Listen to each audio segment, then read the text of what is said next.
Most companies have a supplier code of conduct because they're supposed to. But a code without a strong procurement policy rarely leads to action.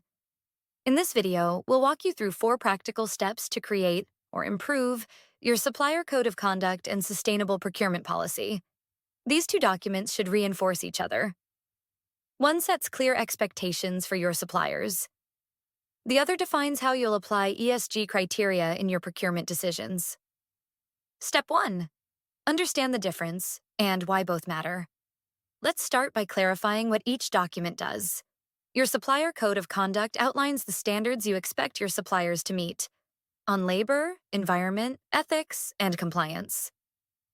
Your sustainable procurement policy defines what you expect from yourself as a buyer. It covers how you assess suppliers, apply ESG criteria, and monitor performance. Both should be aligned and reference each other. For example, if your code of conduct prohibits child labor, your procurement policy should explain how you'll verify that through audits, certifications, or onboarding requirements. The code sets the what. The policy explains the how. Step 2. What your code and policy should cover. So what should these documents actually include? For the supplier code of conduct, you should clearly state your expectations on labor rights and fair wages, human rights protections, and workplace safety. Environmental topics are also essential, like how suppliers manage waste, emissions, and resource use. Ethical business conduct should be covered too. Anti-corruption, fair competition, and compliance with laws. And very importantly, your code must explain what happens if suppliers don't comply. Include a formal acceptance process and define the consequences for the sustainable procurement policy. This is your internal guide. It should describe your ESG vision for procurement and how you'll put it into practice.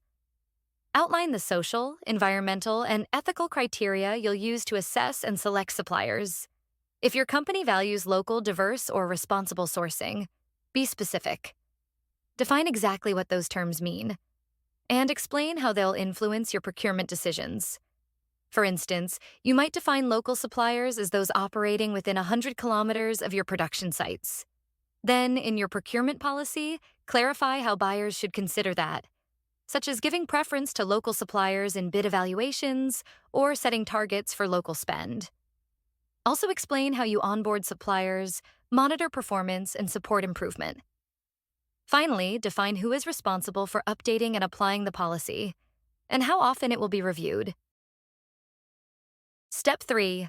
Common mistakes to avoid. Many companies make the same mistakes when creating these documents. Let's look at the most common ones, and how to fix them. Mistake 1. Using vague language like should or encouraged. If your code says suppliers should minimize emissions, it sounds optional. Instead, suppliers must have a documented plan to reduce greenhouse gas emissions. Mistake 2. Not requiring formal acceptance of the code of conduct. Sharing the code is not enough. Best practice. Include a clause in contracts or onboarding forms that requires explicit acceptance.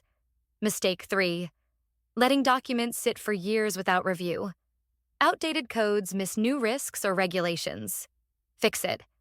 Set a review cycle, typically every 1 to 2 years, and assign responsibility. Mistake 4. Not including clear consequences for violations. Without consequences, suppliers may assume the code won't be enforced. What to include? A progressive approach, starting with corrective action plans and escalating to termination if needed. Mistake 5. Copy-pasting generic templates. A generic policy won't address your actual risks or industry context. Instead, tailor the content based on your supplier footprint, spend categories, and ESG priorities. Step 4. How to put them into practice. Don't let these documents sit on a shelf. Here's how to bring them to life. Attach the supplier code of conduct to contracts. Make it a binding document. Require formal acceptance, and include it as part of your standard terms and conditions.